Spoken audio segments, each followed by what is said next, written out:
Good evening, visitors. Welcome to the Australian War Memorial's Last Post ceremony. My name is Yana Johnson, and joining us today from the Royal Australian Air Force is Wing Commander Gordon Pert. We warmly welcome the family of Captain Justin Way Skipper, whose story will be told shortly. We welcome the veterans who have served, those that are still serving, and the families that support them. We acknowledge the members of RSL Services Clubs Association, RSL Victoria and RSL Queensland who are watching the broadcast of this ceremony across Australia. During this evening's ceremony, wreaths will be laid at the base of the pool of reflection by family, visitors to the memorial and students on behalf of 236 Army Cadet Unit. Please stand and join in singing the National Anthem.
The Australian War Memorial was the vision of Charles Bean, Australia's First World War official historian.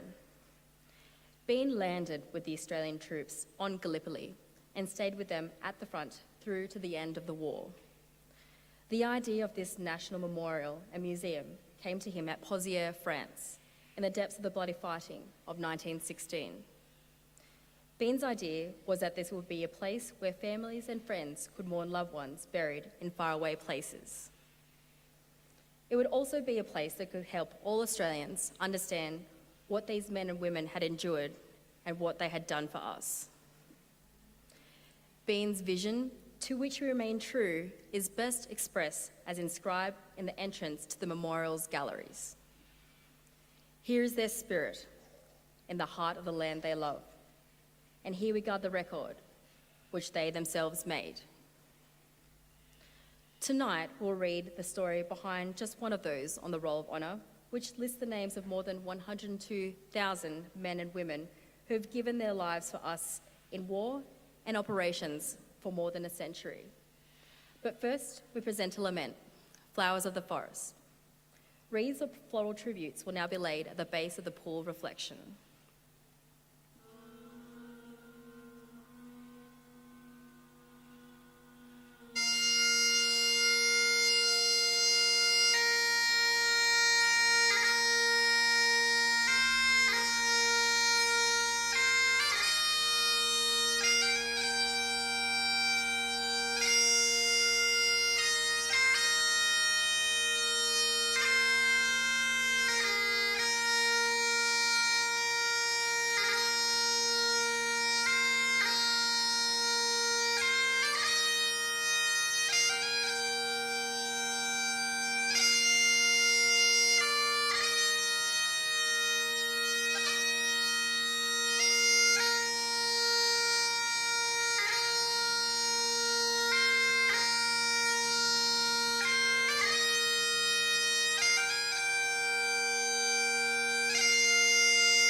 Today, we remember and pay tribute to Captain Justin Way Skipper. Justin Skipper was born in Adelaide on the 3rd of May 1914, the second son of Stanley and Kathleen Skipper. His father, Stanley, was a barrister and founder of the Commonwealth Club in Australia, and had enlisted in the Australian Imperial Force late in the First World War, saying that although it was unsound for a nation to send its married men to war, when the single men would not come forward, there was no excuse. Stanley added, he was making no sacrifice. It was his wife and children who were making the sacrifice. Lieutenant Stanley Skipper served as a repatriation officer on the Salisbury Plain and took an important role in the repatriation of the Australian Imperial Force in 1919. Justin Skipper attended St. Peter's College in Adelaide, where he was a notable athlete in intercollegiate competitions with Prince Alfred College. Named for South Australia's Chief Justice, Samuel Way, Justin was at least the fourth generation of his family to study law, which he did at Adelaide University. Justin Skipper was serving with the 10th Battalion of the Militia in the early months of the Second World War. In May 1940, he transferred to the newly formed 2nd 27th Battalion with the rank of lieutenant. After a period of training at Woodside Camp in the Adelaide Hills, he left Australia for active service overseas in October 1940. Although he was evacuated from the 2nd 27th lines a number of times with sickness, he served during the invasion of Syria and Lebanon. From mid-June 1941, the 2nd 27th took part in bitter fighting as part of the Battle of Damour. Several weeks after the armistice on the 12th of July, Skipper was again evacuated with sickness, but had served with such distinction that he'd been promoted to captain. The 2nd 27th Battalion left the Middle East in January 1942, arriving back in Adelaide in late March. 6 days later, Justin Skipper was able to serve as his brother's best man at his wedding at Scott's Church. His stay in Australia, however, was brief, and in August, Skipper's battalion was sent to Port Moresby. By early September 1942, the 2nd 27th Battalion was in a position at Mission Ridge on the Kokoda Trail, preparing to meet the Japanese advance. The battalion held on to its positions for 2 days before being forced to pull out by a Japanese outflanking move. A grim 2-week withdrawal through the jungle followed, with little food. Sick and exhausted, the 2nd 27th rejoined the main Australian force at Jawari, 40 kilometres east of Port Moresby, on the 22nd of September. After a period of rest and retraining, the 2nd 27th returned to action at Gona in late November. On the 28th, the men of the battalion spent the night lying in position in Kunigras to the southeast of Gona. They heard their neighbours, the 2nd 14th Battalion, come under heavy fire as they moved into position to their west, but they were not ordered to move themselves until the following morning. At 9 a.m. on the 29th of November, Skipper received the news that the 2nd 14th had taken so many casualties that the 2nd 27th would take over the role of advancing on Gona. The village was held by some 550 enemy squeezed into 250 square metres of space. They were well entrenched and covered by a comprehensive field of fire. The attack quickly devolved into a series of small-scale rushes on strong posts. In the process of attacking what was described as a particularly sticky post, Captain Justin Skipper was killed in action. His mate, Captain Ron Johnson, later wrote, "Justin was right on the post, urging his chaps on when he fell. He was killed instantly. He died only as the very bravest die, the only way worthy of such a gallant soldier. The bodies of many of those killed in the early days of fighting at Gona could not be recovered for some time. On the 9th of December 1942, the body of Captain Justin Skipper was found, still bearing its identification discs and paybook. His mate from Charlie Company, Captain Jack Cumming, was lying dead not far away. They were both buried in the cemetery at Gona, where Justin Skipper lies today under the simple epitaph, "The Happy Warrior." He was 28 years old. Captain Johnson wrote to Justin's parents, saying, "It is very hard to write about Justin. Words seem so inadequate.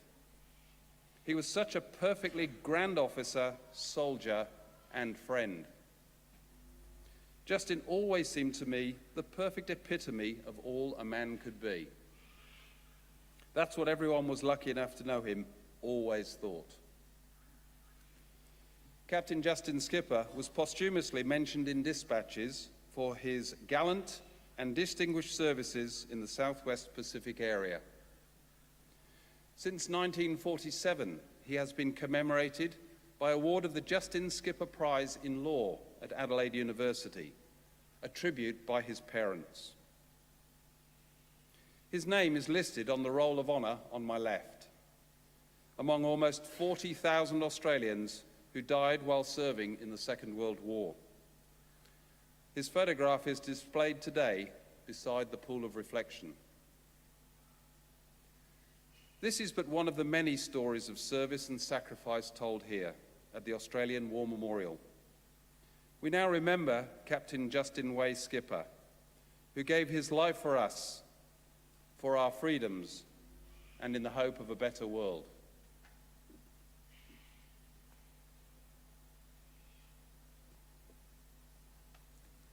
Please stand for the reading the ode and the sounding the last post.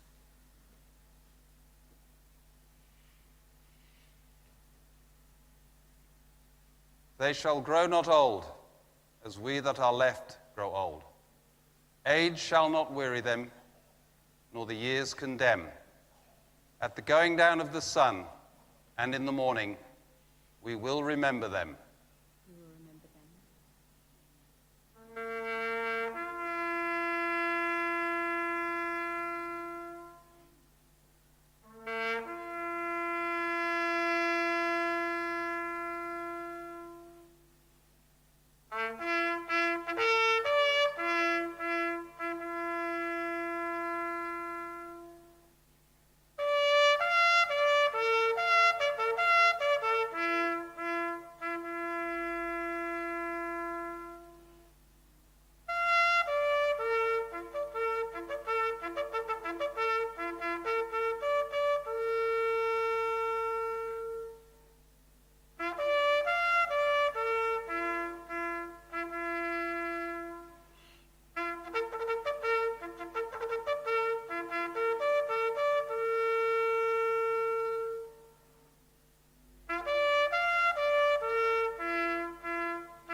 Lest we forget. Lest we forget.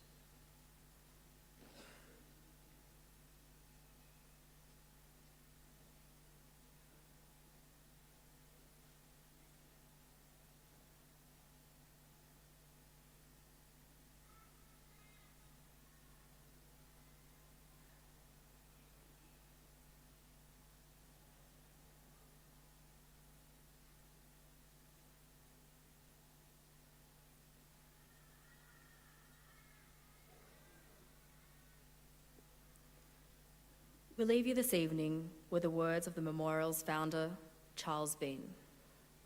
Many a man lying out there at Poziere or in a low scrub at Gallipoli, with his poor tired senses barely working through the fever of his brain, has thought in his last moments, well, it's over. But in Australia, they'll be proud of this. Ladies and gentlemen, girls and boys, that concludes the last post ceremony. We thank you for visiting the Australian War Memorial and we wish you all a very good evening.